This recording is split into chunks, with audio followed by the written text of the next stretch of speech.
demi-finale, j'ai eu un problème au pied. Mais comme j'étais partie pour amener une médaille, il fallait que je serve. Je passerai les dents. Je ne sais pas ce que je voulais, mais bon. D'accord, 200 mètres, tu n'as pas pu céder les dents ou 200 mètres? Non, je n'ai pas pu faire parce que le kiné, le coach et tout l'encadrement a décidé qu'il ne fallait pas prendre de risque. Il y a les JO l'année prochaine, donc il faut rester focalisé. Pour les JO, comment est-ce que tu comptes te préparer? Bon, là, on va déjà terminer le traitement des JO.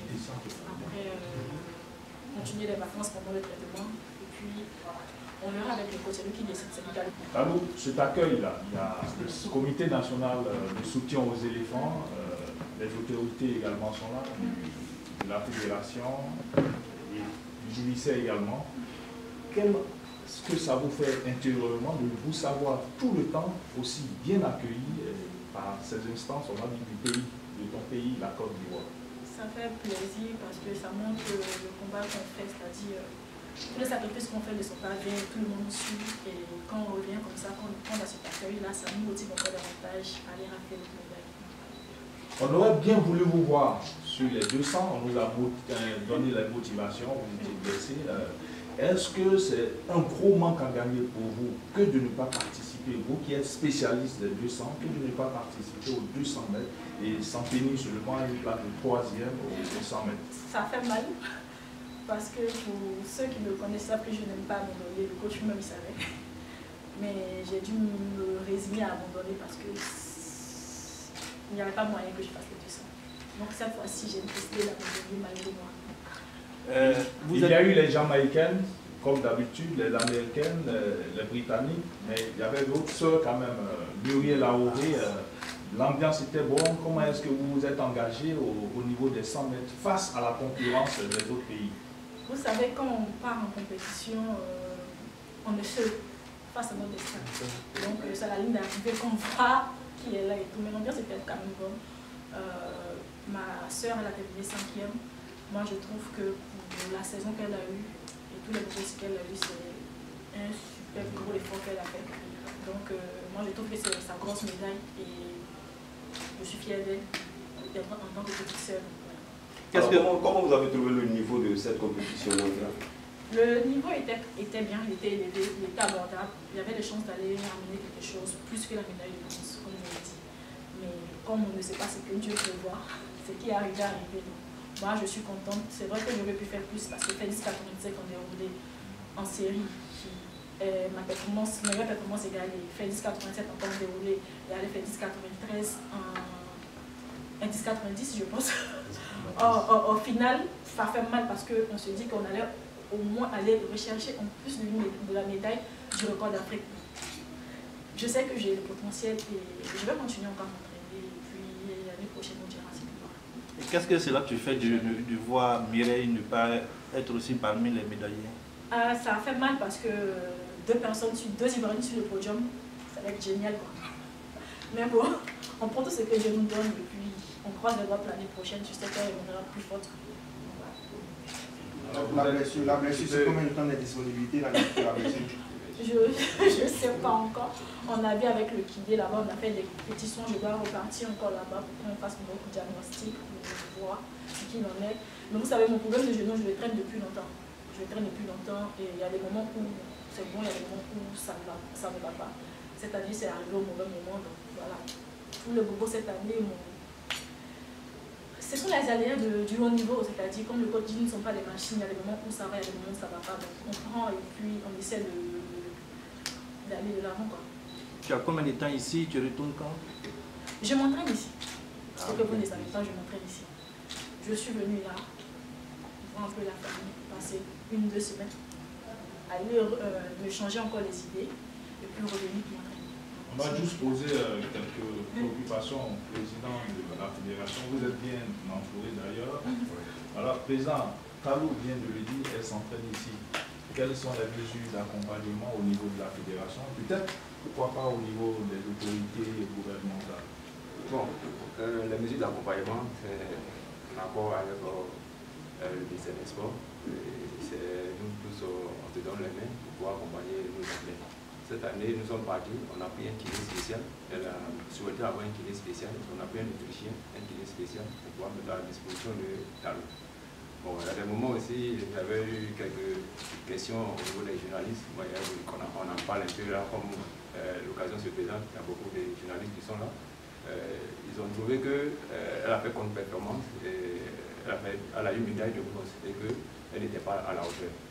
Elle a eu l'argent en 2017. Mais en 2017, il y avait 3 filles qui étaient sur le podium. Tori Boy qui a eu la médaille d'or, elle a eu la médaille d'argent, et puis Daphné qui a eu la médaille de bronze. Et cette année, où Tori Boy, où Daphné, elles n'ont pas pu être sur le podium. Mais elle seule, elle était sur le podium en 2017, elle est sur le podium en 2019. Donc là, elle a fini l'effort. Elle déroule en 10,85 en série, meilleure performance. En demi-finale, elle fait 10,87. Donc, elle était en forme. Malheureusement, le genou a lâché. Donc, il fallait ne pas abandonner et faire l'effort quand même, être parmi les trios. Donc, elle n'a pas fait une contre-performance. Même si on attendait l'or et le consort, mais c'est Dieu qui décide. Ce qu'elle a fait, moi, je pense qu'elle a fait un très grand effort. Donc, nous sommes à 8 mois. Comme on l'a dit, on ne doit pas prendre les risques des Jeux olympiques. 8 mois des Jeux olympiques, si elle fait les 200 mètres et que ça s'aggrave, bon, les Jeux olympiques, c'est grillé pour elle. Donc, il fallait abandonner, sachant que ça nous fait mal, pour bien se soigner et puis bon, aborder les Jeux olympiques. Quant à Auré, elle a eu seulement que 2 compétitions dans les jambes. Et 2 compétitions, elle a pu être 5e, ça, elle a fait le miracle. Parce que là, elle a fait 17 compétitions. Auré, 2 compétitions, normalement, elle ne devait même pas être même en finale. Mais elle a pu être en finale et puis s'est cassée 5e. Et si vous avez vu en série, elle a battu sa meilleure performance de la saison.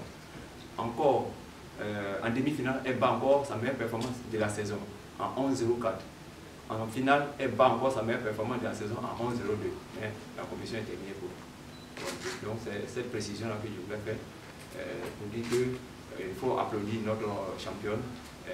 Elle a mérité ce qu'elle a fait comme performance et puis la médaille qu'elle a eue, vraiment, elle s'est vraiment battue.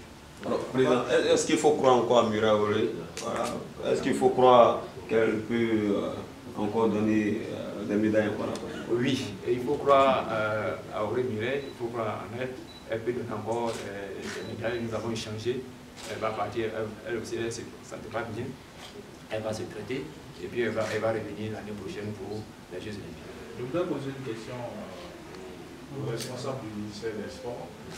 Pour juste savoir, le président ne le dit pas assez, peut-être que c'est sa modestie qui en souffre. La Côte d'Ivoire fait partie des 3 meilleures nations dans la spécialité première de la course, c'est-à-dire les 100 mètres, grâce à Talou, Muriel. À votre niveau, est-ce que vous avez vraiment conscience de ce fait-là? Oui, bien sûr, parce qu'on est tous ivoiriens, mais en même temps, réellement, comment est-ce que vous allez pour une fois accompagner ces athlètes-là pour les 8 mois qui viennent? Merci. Je voudrais dire que le ministère n'a pas attendu ces mondiaux. Le ministère n'a pas attendu ces mondiaux de Doha pour prendre conscience que Talou a toujours représenté pour la Côte d'Ivoire une chance de médaille. Et une fois de plus, à Doha, elle n'a pas dérogé. Avec 10,95, elle est la 3e meilleure coureure du monde consacrée à Doha. Actuellement, le ministère met un point d'honneur au succès de nos athlètes aux Jeux olympiques et le président en est témoin. Dès son retour de Doha, il a été reçu par M. le ministre pour élaborer le plan d'action des JO 2020. Et donc, rassurez-vous, les dispositions seront prises pour que nos athlètes représentent vaillamment l'État de Côte d'Ivoire à Tokyo 2020.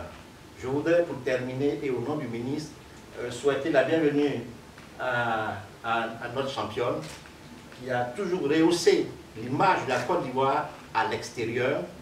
Elle, Muriel et Sisségueux, je les félicite tous et le ministre empêché nous a dépêchés pour l'accueillir et la couvrir de nos baisers, la couvrir de notre joie et de notre bonheur et la couvrir de nos bonjours.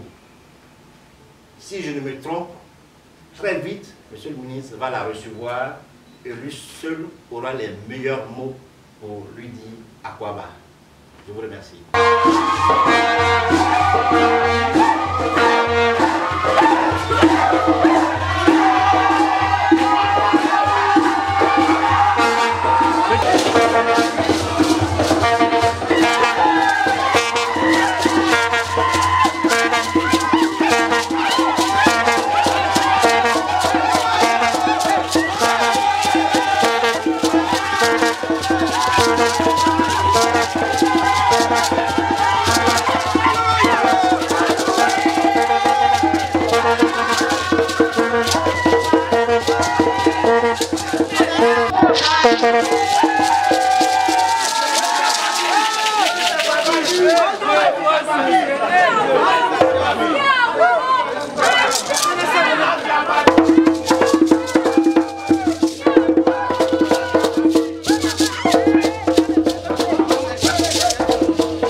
Thank you.